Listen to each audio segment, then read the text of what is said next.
ఈ నడుమ దినం యాక్సిడెంట్ల వార్తలు మస్తు ఇంటనే ఉన్నాముల్లా. ఎన్ని జరిగినా కొంతమంది మాత్రం అస్సలకే మారతలేరు. ఇక ఈ యాక్సిడెంట్లు అయినప్పుడు కార్లో పోయేటోళ్ళు సీటు బెల్ట్ పెట్టుకునుడు, బండి మీద పోయేటోళ్ళు నెత్తికి హెల్మెట్ పెట్టుకుని ప్రయాణం చేస్తే కొంతవరకు ప్రాణాపాయం తప్పుతుంది. లేకుంటే మాత్రం పెద్ద పరేషానికి అత్తనే అవుతుంది.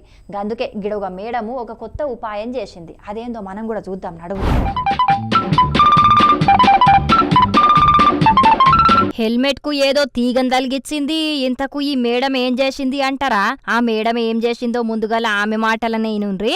ఫస్ట్ నేను బండి ఆన్ చేస్తున్నాను, బండి స్టార్ట్ చేస్తున్నాను, స్టార్ట్ కావడం లేదు. ఇప్పుడు నేను హెల్మెట్ పెట్టుకుంటున్నాను.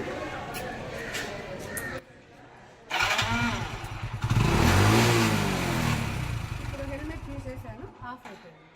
ఇన్నరా, నెత్తికి హెల్మెట్ పెట్టుకుంటేనే బండి షాలయ్యేటట్టు, అట్లనే హెల్మెట్ తీసిందంటే బండి ఆఫ్ అయ్యేటట్టు హెల్మెట్ ను తయారు చేసింది. ఈ హెల్మెట్ తయారు చెయ్యనీకి 2000 రూపాయల ఖర్చొచ్చిందట. శ్రీ సత్యసాయి జిల్లా మడకశిర మండలం రేకులకుంట ఊర్లున్న సర్కార్ బళ్లే పాఠాలు చెప్పే విజయ భార్గవి అనే గీ టీచరు స్మార్ట్ హెల్మెట్ తయారు చేసింది. మరి ఆలోచన ఎందుకొచ్చింది, ఏం కథ అనేది ఆ టీచర్ ని అరుచుకుందాం. చెప్పురి టీచరిగా. స్కూల్కి వెళ్ళేటప్పుడు నేను రోజు యాక్సిడెంట్ ఒకటి చూశాను, అది చాలా బాధాకరం అనిపించింది. కాబట్టి అప్పటి నుంచి నేను హెల్మెట్ తయారు చేద్దామని అనుకున్నాను. హెల్మెట్లు ఏ ఆప్షన్స్ ఉంటాయో బాగుంటాయని ఆలోచించాను.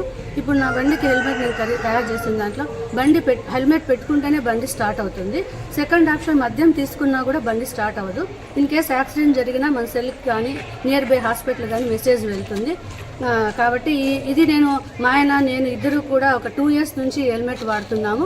మా ఆయన అయితే కంపల్సరీ హెల్మెట్ పెట్టుకుంటేనే బండి స్టార్ట్ అయ్యడం నేర్చుకున్నాడు ఈ మధ్యలో. కాబట్టి నేను అందరికీ అందుబాటులో వస్తే యూస్ఫుల్ గా ఉంటుందని భావిస్తున్నాను. ఇన్నరా, ఈ హెల్మెట్ నేను తయారు చేసినా గానీ అందరికీ ఉపయోగపడాలే, అందరూ ఆరోగ్యంగా ఉండాలని అంటున్నది. మరిగా సీఎం చంద్రబాబు సారు పిల్లలకు చదువులు చెప్పుడే కాదు, సమాజానికి ఉపయోగపడే ఇసుంటి గొప్ప ఆలోచనలు చేసే టీచర్లు కూడా ఉన్నారు. కాబట్టి వాళ్లకు ఇంకిన్ని సౌలతులు చేస్తే ఇంకా గొప్ప కనుక్కుంటారు. కాబట్టి ఇంకిన్ని పరిశోధనలు చేసి ఇసుంటి హెల్మెట్లు కొంచెం తక్కువ ధరల తయారయ్యేటట్టు చేసుడే కాదు, బండ్లు నడిపేటోళ్ళంతా ఇసుంటి హెల్మెట్లు పెట్టుకునేటట్టు జయ్యుండ్రు అంటున్నారు. ఈ హెల్మెట్ పనితనం చూసినా అక్కడి జనాలు.